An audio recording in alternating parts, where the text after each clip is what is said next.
जब ये रोमांटिक गाना रफ़ी साहब ने इस गायिका के साथ गाने से कर दिया था इनकार।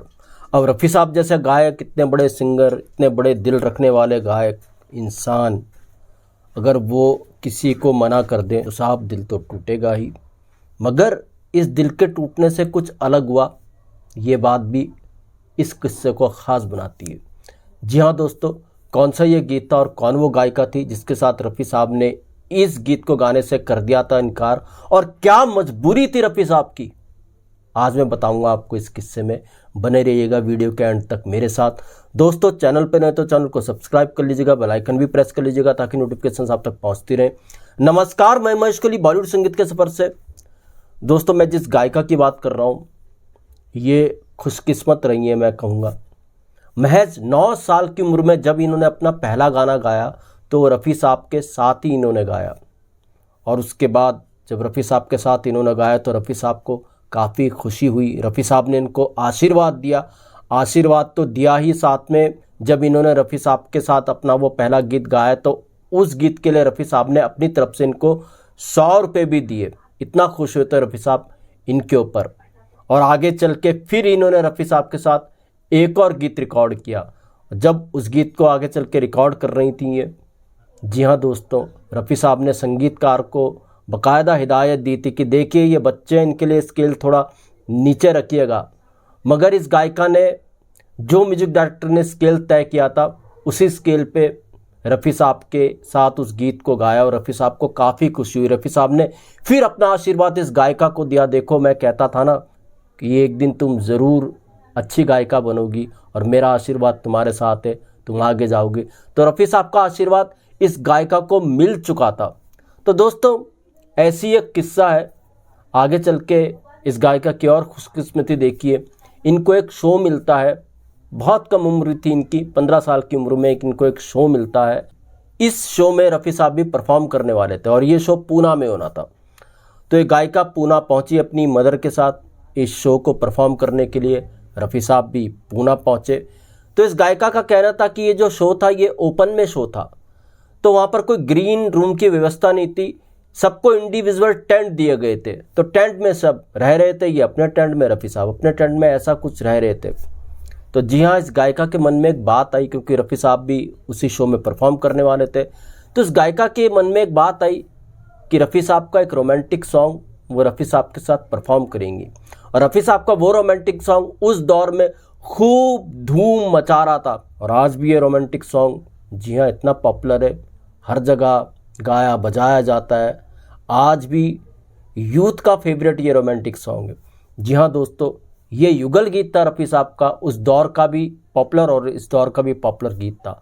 ये रोमांटिक सॉन्ग था फिल्म यादों की बारात का, चुरा लिया है तुमने जो दिल। तो इस गायिका के मन में एक बात आई, रफ़ी साहब के साथ वो इस गीत को परफॉर्म करेंगे स्टेज पर। तो इस गायिका ने अपने मन की बात जो थी वो रफ़ी साहब से तो कह नहीं सकती थी। रफ़ी साहब का इतना बड़ा कद, रफ़ी साहब के सामने उनकी कहने की हिम्मत नहीं हुई। तो एक रफ़ी साहब के म्यूजिशियन हुआ करते थे काका, जो रफ़ी साहब के साथ सैक्सोफोन बजाया करते थे।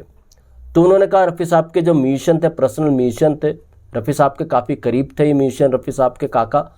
तो इस गायिका ने कहा वो काका से गुजारिश करेंगी कि रफ़ी साहब के साथ वो इस गीत को गाना चाहती हैं। तो गायिका ने अपने दिल की बात रफ़ी साहब के जो म्यूजिशियन थे, सैक्सोफोन जो बजाया करते थे काका, उनको अपने दिल की बात कही। वो रफ़ी साहब के साथ इस गीत को गाना चाहती है स्टेज पे। काका गए रफ़ी साहब के पास। थोड़ी देर में काका जब इस गायिका के पास आए तो काका ने कहा, बेटा बाबू देखो, इस गीत को रफ़ी साहब ने आपके साथ गाने से इनकार कर दिया। अब ये गायिका सन्न रह गई, ये गायिका रोने लगी, आंसू आ गए इस गायिका की आंखों में कि रफ़ी साहब के साथ उनकी तमन्ना थी ये रोमांटिक सॉन्ग गाने की, ये रोमांटिक युगल गीत गाने की, रफ़ी साहब ने तो इनकार ही कर दिया। अब करें तो करें क्या। अब जब ये गायिका रुआंसी हो गई तो रफ़ी साहब के म्यूजिशियन को ना जाने क्या हुआ, वो वापस चले गए। जब वापस गए तो गायिका देखती रह गई, ये गायिका वापस अपनी टेंट में आ गई। थोड़ी देर बाद होता क्या है, इस गायिका के टेंट का पर्दा हटता है तो देखती है गायिका कि रफ़ी साहब वहाँ पर खड़े हुए। गायिका के साथ इनकी माँ भी थी। तो रफ़ी साहब ने इनकी माँ को कहा कि देखो, ये बच्ची मेरे साथ इस गीत को गाना चाहती है, इस रोमांटिक गीत को गाना चाहती है, मगर मैं कैसे ये रोमांटिक गीत इस बच्ची के साथ परफॉर्म कर सकता हूँ। ये तो मेरी बेटी है, ये मेरी बेटी है, मैं कैसे इस रोमांटिक गीत को इसके साथ गाऊं। क्योंकि रोमांटिक गाने गाते हुए स्टेज पे बहुत सी बातें इधर से उधर हो जाती हैं। तो ये तो मेरी बच्ची है, मैं इसके साथ ये गीत नहीं गा सकता। और गायिका का कहना रहा अपने इंटरव्यू में कि रफ़ी साहब की आंखें भी उस समय नम हो चुकी थी। ये बात कहते कहते तब इस गायिका ने समझा रफ़ी साहब कितने महान इंसान हैं। महान कलाकार तो थे ही, रफ़ी साहब इंसान क्या, फरिश्ता रफ़ी साहब थे, फरिश्ता रफ़ी साहब थे। ऐसा इस गायिका का भी कहना था कि रफ़ी साहब कितना ध्यान रखते थे, छोटी छोटी बातों का भी नहीं है। तो रफ़ी साहब ने इस गीत को गाने से इनकार कर दिया और इस गायिका को मलाल भी नहीं हुआ। जब इस गायिका को कारण का पता चला कि रफ़ी साहब क्यों इनकार कर रहे हैं, जब रफ़ी साहब ने बताया खुद गायिका की माँ को कि ये तो मेरी बेटी है, मैं इसके साथ कैसे ही रोमांटिक गीत गाऊँ। जी हाँ दोस्तों, इस गायिका का नाम मैं आपको बताऊंगा, मगर उससे पहले मैं आपको बताना चाहता हूँ इस गायिका ने जो सबसे पहला अपना गीत रफ़ी साहब के साथ रिकॉर्ड किया था, वो गीत रिकॉर्ड किया था शंकर जैक्सन साहब के म्यूजिक डायरेक्शन में। वो गीत था फिल्म अंदाज का, है ना बोलो बोलो। है ना बोलो बोलो। ये गीत इन्होंने रफ़ी साहब के साथ अपना पहला रिकॉर्ड किया था और रफ़ी साहब ने खुश होकर उस रिकॉर्डिंग के दिन इनको 100 रुपये भी दिए थे। और जो रफ़ी साहब के साथ जब ये थोड़ा और बड़ी हुई, जो दूसरा गीत इन्होंने रिकॉर्ड किया था वो गीत था फिल्म हम किसी से कम नहीं का, जो 1977 में आई थी। और वो गीत था क्या हुआ तेरा वादा, वो कसम वो इरादा, जिसको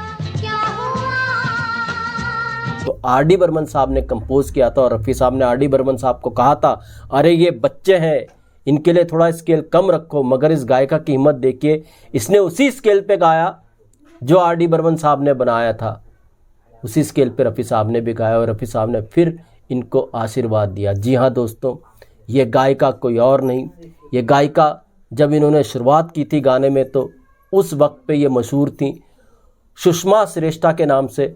बाद में इन्होंने अपना नाम बदला और बाद में ये पूर्णिमा श्रेष्ठा के नाम से गीत गाने लगी और उसी नाम से बाद में ये पॉपुलर हुई।